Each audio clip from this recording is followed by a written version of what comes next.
Hello, Spark, kamusta kayo? At ngayon pag-uusapan natin ang mga paraan para bumalik palagi ang lalaki sa iyo.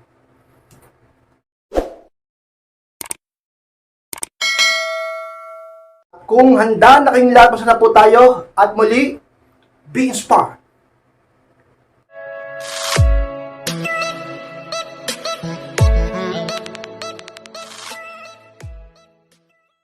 At ang unang paraan mga kaspard upang palaging bumalik ang lalaki sa iyo is matutong umamin ng pagkakamali. Yan ang unang paraan kay inspired upang ang isang lalaki ay malamang sa malamang ay laging bumalik sa iyo. Alam niyo mga kaspard kung bakit hindi na bumabalik ang ibang lalaki? Sapagkat hindi marunong umamin ng pagkakamali ang isang babae. Alam niyo, totoo yan eh. Base na rin yan sa aking obserbasyon sa pag-aaral ng iba. Alam niyo, pag ang babae kasi hindi marunong tumanggap ng pagkakamali, napaka-toxic niyan. At ang isang lalaking matalino ay hindi babalikan ng isang tulad mo sapagkat napaka-toxic mo. Sapagkat hindi ka marunong umamin o tumanggap ng pagkakamali. Pero sa kabilang banda, ka-inspired kapag ang isang babae ay marunong tumanggap at umamin ng kanyang pagkakamali at nalalaman yun ng isang lalaki o ng partner niya, ang lalaki malamang sa malamang maaari pa rin bumalik sa iyo. Sapagkat alam niya kung anong klaseng babae ka at ang pag-uugali mo, isa sa mga sikreto ka-inspired. Na talaga mang paraan upang ang isang lalaking mahal mo ay bumalik sa iyo kung gusto mo pa. Diba? Kasi yung iba sa inyo, nag-iisip, bakit hindi na bumalik yung boyfriend ko? Bakit hindi na bumalik yung asawa ko? Magmuni-muni ka rin, tingnan mo rin yung sarili mo. Pag-isipan mo rin yung sarili mo, yung ugali mo, hindi laging nakapokus ka sa kanya. Yung iba sa inyo, puro parte ng sinisisi. Bakit wala ka rin bang nagawang pagkakamali o pagkukulang sa kanya? Maaaring isa yan sa mga talaga namang problema sa iba sa inyo. Yung ibang babae kasi, o karamihan ng babae, dahil nga emosyonal o madamdamin, nagiging toxic sapagkat gusto niya palagi siya ang tama. Yung iba napaka-bossy pa. Dahilan kung bakit nasisira ang isang relasyon at dahilan kung bakit hindi na nagkakabalikan pa. At kung gusto mo ka-inspired ng lalaking mahal bumalik sa iyo, dapat umamin ka ng pagkakamali mo at tanggapin mo ito upang ang isang lalaki magkaroon ka-inspired ng pag-ibig sa pagtingin sa pinakagusto ng mga kalakihan. Yung babaeng marunong magpakumbaba sa isang lalaki ka-inspired. Pangalawang paraan mga ka-inspired para bumalik palagi ang lalaki sa iyo is iwasan na maging mapagmataas ng pangalawa ka-inspired. Alam niyo mga ka-inspired kung bakit di ka na binalikan ng partner mo? Kung bakit di na kayo nagkaayos ulit? Kung bakit hindi na siya bumalik sa iyo? Sapagkat yung iba sa inyo, hindi naman lahat, pero yung iba sa inyo ay mapagmataas. Wala rin yung pinagkaiba sa una, napaka-toxic din yan. Pag ang isang babae mapagmataas, sobrang taas ng pride, alakala mo kung sino siya, ang taas ng tingin niya sa sarili niya, ang isang babae ganon, talaga namang ka-inspired, walang tatagal na lalaki sa iyo. Baka sabihin ng iba, ka-inspired, high value ko high value ko, ganito, ganyan, meron akong ganito, mataas ang status ko, maganda ako, nandun na tayo. Pero ka-inspired, iba ang confidence sa pagiging arrogante na. Magkaiba yun. Magkaiba ang kumpiyansa sa pagiging arrogante. Baka naman sobrang feeling high value mo, nagiging arrogante na yung ugali mo, nagiging sobrang mapagmataas mo na, at ang baba ng tingin mo sa iba. At nalalaman niya ng partner mo. Kaya nga di ba palagi kayong nag-aaway? Kaya nga di ba palagi kayong nagtatalo sa maraming bagay? Kaya nga di ba hindi kayo nagkakaunawaan? Kaya nga, di ba, nagagalit kan sa'yo at nagagalit ka din sa kanya. Dahilan kung bakit ka-inspired ngayon ng isang lalaki lumayo sa'yo. At isa yun sa mga paraan upang bumalik sa'yo ng lalaki. Talaga namang huwag ka na maging mapagmataas. At dapat niyang makita yun sa'yo, ka-inspired. At ang pangatlong paraan, ka-inspired, upang bumalik palagi ang lalaki sa'yo is matutong maghintay, huwag habol ng habol. Yung pangatlo ka-inspired na paraan upang isang lalaki ay talaga namang magkaroon pa rin ng pag-asa na bumalik sa iyo at malamang sa malamang ay talaga namang ka-inspired di makatiis sa iyo. Yung iba kasi hindi makapaghintay Habol ng habol. Imbis na tumaas ang halaga mo sa kanya, imbis na tumaas ang value mo sa kanya, sapagkat babalik ang attraction, sapagkat babalik ang interest, hindi natutuloy at hindi nangyayari.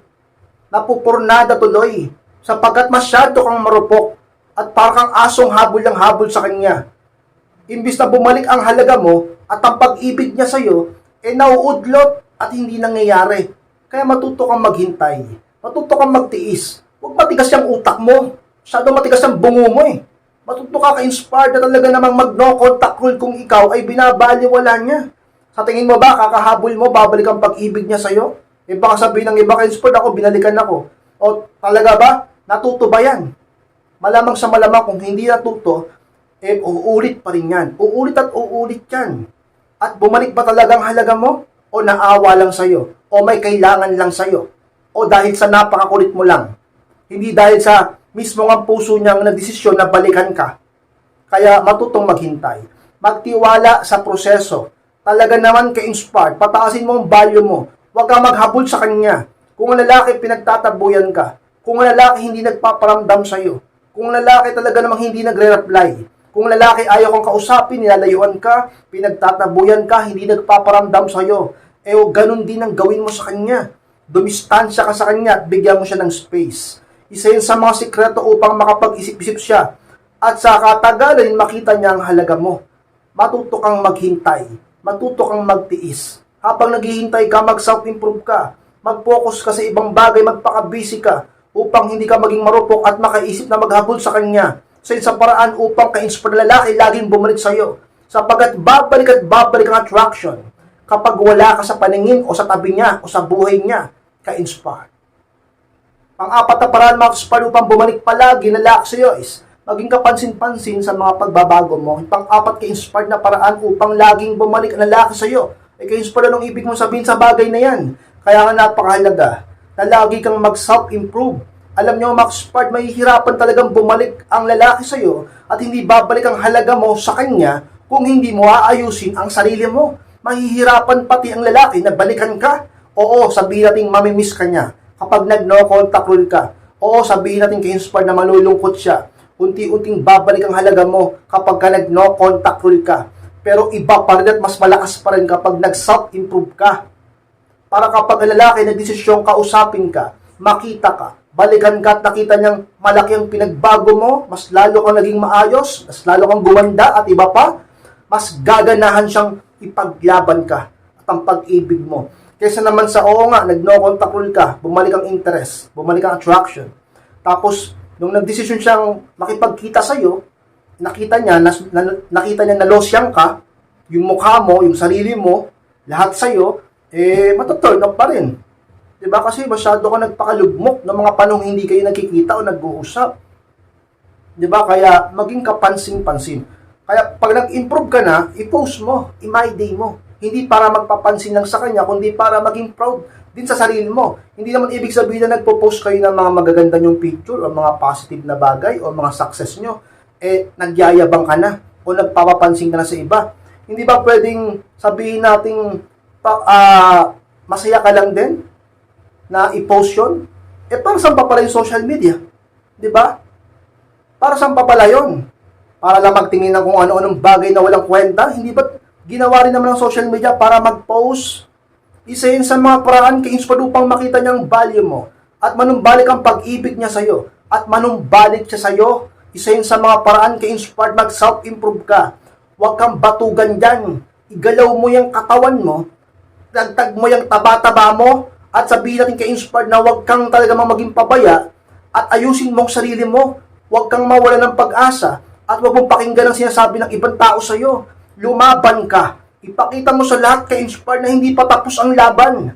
Ipakita mo sa lahat na kaya mo pang magtagumpay at bumangon. Ipakita mo sa kanya na kaya mo pang mag-improve sa sarili mo. Ipakita mo sa lahat ng taong hindi naniniwala sa iyo na kaya mo. Kung iniisip lang hindi ka na gaganda pa, iniisip lang hindi ka na papayat pa, iniisip nila ka-inspired na hindi ka na makakaraos pa sa buhay na meron ka ngayon, ipahiya mo silang lahat. Mag-improve ka, kumilos ka, at maniwala ka sa sarili mo. Magtiwala ka sa proseso at tiisin mong lahat ka-inspired. Sapagkat sa bandang dulo kapag nagtagumpay ka, maraming talaga namang ka-inspired papuri. At talaga namang ka-inspired mga opportunity at mga magagandang bagay, pati na pretty privilege, ang lalapit sa'yo at mangyayari sa'yo. At magiging maligaya ka. To the point na dadami ang option mo. To the point na baka pati yung lalaki na yan ay malimutan mo na sa dami ng ka-inspired validation na uulan sa'yo sa mga papuri ng mga tao sa paligid mo. Huwag ka kasing puro lalaki. Pag nasaktan kayo, huwag kayong maghabol. Pag nasaktan kayo, pag iniwan kayo, pag niloko kayo, mas mahalin mo ang sarili mo. Hindi yung kapag sinaktan ka, niloko ka, pinagpalit ka, iniwan ka, mas lalo kang magpapakalugmok at magpapakatalo. Huwag ganon. Mahalin mo ang sarili mo kasi yan ang lagi mong kasama. Nung hindi mo pa siya nakikilala, katawan mo na yan. Nung hindi mo pa siya nakikita, mahal mong sarili mo. Bakit ngayon hindi mo mamahalin ang sarili mo? Mahalin mong sarili mo sapagkat yan ang lagi mong kasama. Sa mga sikreto kung inspiro pa lalaki, balikan ka palagi. Ang talaga namang ayusin mong sarili mo, gawin mong kapansin-pansin ng mga pagbabago sa'yo, mag-self-improve ka ng lubusan, ka-inspire. Palimang paraan ka-inspire upang laging bumalik na lalaki sa'yo is maging concern pa rin kahit papano. Palimang paraan ka-inspire upang ang isang lalaki, malamang sa malamang laging bumalik sa'yo. Ka-inspire nung ibig mong sabihin sa bagay na yan, na maging concern pa rin kahit papano. Siyempre, yung halimbawa, ginawa niya sa'yo, niloko ka niya, sinaktan ka niya, pinaasa ka niya, pinaluha ka niya, pinaiyak ka niya, at talaga namang winalang hiya ka. Pero maging concern ka pa rin. Halimbawa, nagpaalam mo sa message bago ka mag-no contact rule. Nagdesisyon ka mag-message muna bago ka di ka magparamdam ng matagal. Nag-message ka muna. Diba? Kasi yung iba, diretso no contact rule eh. Pwede yun. Mas maganda nga yung diretso no contact rule. Diretso hindi ka na magme-message. Talagang hindi ka na magpaparamdam. Yung iba naman, gusto mag-message muna. Mag-chat muna, mag-text muna bago gamitin ang no contact rule. Pwede rin yun. Pwede rin yun. Ngayon, pwede magpakita ka pa rin ng concern. Hindi yung puro mura. Mumurahin mo sa message, pagsasalita mo kung isusumbatan mo, kung ano man. Pakita pa rin ng concern. Like, halimbawa, sabihin mo, kahit ganito yung ginawa mo sa akin, kahit ginanito mo ako, kahit ganito ang nangyari sa relasyon natin, sana huwag mo pa rin pababayaan ang sarili mo. Sana paragi ka pa rin lumapit sa itaas. At sana yung mga magaganda mong ginagawa at yung mga pangarap mo, pilitin mo pa rin abutin. Tingnan natin kung hindi makonsensya yan. Diba? Tingnan natin kung hindi yan mapaisip sa mga kalokohan niya sa'yo. Sa kabila ng mga ginawa niya sa'yo, yun pang sasabihin mo sa kanya, mga magagandang bagay pa. Kasi kung iba yan, minura na siya, o puro masasakit na salita lang sinabi sa kanya, pero wag kang ganun. Huwag mo siyang awayin. Kung balak mo mag-no contact rule at balak mo mag-message muna bago mag-no contact rule, magpakita ka pa rin ng concern. Mag-ingat ka palagi, yung kamaraming tubig, huwag ka nang pasaway kasi yung magulang mo matanda na, mga ganun, di ba? Makukurti ng puso niyan sa'yo. At sa mga talaga naman ka-inspire, pinakasikreto upang manong balik na lalaki sa'yo. Makikita niya ang kabutihan ng iyong puso sa kabila ng lahat ng kalokohan niya sa'yo, ay mabait ka pa rin sa kanya. Sa kabila ng ginawa niya sa iyong pananakit ng damdamin, ay napakabuti mo pa rin sa kanya, iniisip mo pa rin ang kalagayan niya. Talaga naman ka-inspired. Parang sampal yan sa mga kalalakihan na nanloloko sa inyo at ang lalaking yan ay makikita ang tunay mong halaga at kung meron man siyang iba ngayon, ay makukumpara niya yung babae niya ngayon sa'yo. Talaga naman ka-inspired, huwag kang makipag-away. Sa halip, ganyan ang gawin mo. Upang ang lalaki ka-inspire sa mga paraan upang laging bumalik sa'yo, ka-inspire. Paano paraan maka-inspire para bumalik palaging lalaki sa'yo is maging malakas kapag siya ang may mali. Paano ka-inspire? Ka-inspire nung ibig mo sabihin sa bagay na yun, na maging malakas kapag siya ang may mali. Alam nyo maka-inspire, mahihirapan na lalaki na ibalik ang value mo sa kanya. Kung nakikita niyang masyado mo rin binababa ang sarili mo. Tataas ang tingin sa iyo ng isang tao, ng isang lalaki. Tataas ang value mo sa mga mata niya kung ikaw mismo binavalue mo ang sarili mo. At paano mo masabing binavalue mo ang sarili mo kung sa kabila ng ginagawa niyang panloloko, panggagago sa iyo, ginagawa kang tanga, marupok at martir ka pa rin. Ikaw mismo dinadown mo ang sarili mo. Ikaw mismo di mo pinapakitang mahal mong sarili mo. Ikaw na nga yung ginawa ng masama, ng mali, ikaw pa yung naghahabol. Ikaw pa yung nagsusorry. Yung iba sa inyo, magkabaligan lang kayo. Kinakain mo yung pride mo. Binabababayan mo yung dignidad mo. Nasaan ang moral mo? Talaga namang ka-inspired ganyan ka pa pinlaki na magulang mo? Dahil lang sa kalandian mo? O sabihin ng ka-inspired pag-ibig. Pag-ibig. Hindi, katangahan sa pag-ibig. Ang tunay na pag-ibig ay marunong lumaban sapagkat alam niya ang kanyang pag-ibig din sa kanyang sarili. Ang taong tunay na umiibig sa kanyang kapwa ay umiibig din sa kanyang sarili. Kaya kung ikaw, iniibig mo lang ang iba, pero ang sarili mo, hindi mo minamahal, hindi yan tunay na pagmamahal sa kanila, sapagkat kailangan mo nang mahalin ang sarili mo bago ka magmahal ng iba. Mahirap unawain. Pero balang araw, maintindihan nyo rin ako, lalo na kapag minahal mo ang sarili mo. Kapag pinili mo ngayong ibigin ang sarili mo, hindi yung habol ka ng habol. Tingnan mo. Diba? Habol ka ng habol, di ka binabaliwala ka lalo.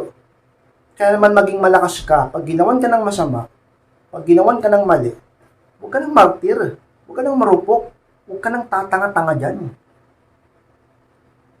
Lumaban ka, lumayo ka. Ay, ang ka-inspired, mahal ko siya, namimiss ko siya, di ko kaya siyang iwan eh.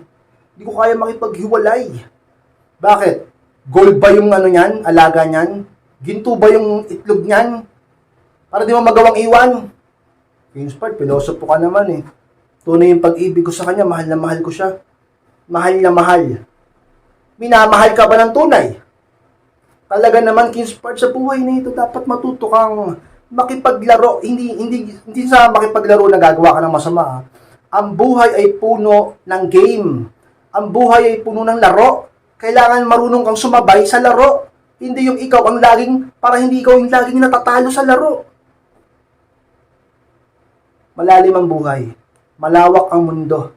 Kailangan mo maging matalino upang hindi ka laging argabyado. Ka-inspired, ipakita mo sa kanyang malakas ka. Pag ginawa ka ng masama, lumayo ka. Kung kinakailangan, makipaghiwalay ka. At kung kinakailangan, huwag kang magparamdam sa kanya. Matuto kang magtiis, lakasan mo ang loob mo. Lakasan mo ang isip mo. Magpakalakas ka, huwag kang maghabol. Huwag kang magpakabaliw sa kanya. Huwag kang magmakaawa sa pag-ibig niya. Upang siya mismo ang talaga namang kusa sa puso niya na bumalik sa iyo kapag nakita niya ng tunay mong halaga sa mga panahong wala ka, ka-inspired. Inspired, maraming salamat po sa pagtapos ng vlog nito. Tapos kung kalimutan na mag-like, comment, share na rin po upang makatulong din tayo sa iba. At sa mga hindi pa po subscribe, click nyo po subscribe mga ka-inspired, click nyo po notification bell upang ma-notify kayo pag may bago akong uploads, magpa-coaching o magpa-advice. Message lang po sa akin Facebook, ipin profile picture ko pa kayo sa FB, and chat nyo po ako dyan. Ako po mismo ang siya magre-reply sa inyo at magbabasa ng mensahe nyo. Maraming salamat mga ka-inspired, mag-ingat kayong lahat. Mahal ko po kayo. At muli, be inspired!